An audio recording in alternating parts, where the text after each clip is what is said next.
মানুষের মা হয়ে কিভাবে কুকুর ছানাগুলোকে এভাবে হত্যা করে কুকুরের মাকে নিঃস্ব কাঙাল বানিয়ে পথে পথে ভিখারির মতো ছেড়ে দিল।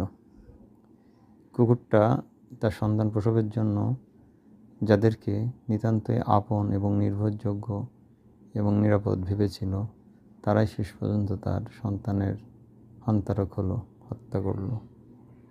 এ যেন মানব বিবেককে কাঁপিয়ে দিল, 18 কোটি বাংলার মানুষকে যেন কাঁপিয়ে দিল, 18 কোটি মানুষকে কাঁদিয়ে ছাড়ল। সত্যি আমরা খুব হতবাক হয়েছি। মানুষ এমন নির্মম কীভাবে হয়, কীভাবে পারল? তার কি অন্তরাত্মা একটুও কাঁপল না যে আল্লাহ মানুষকে সৃষ্টি সেরা জীব হিসেবে সৃষ্টি করেছেন, সেখানে একজন কুকুরের মায়ের কাছে সে হেরে গেল।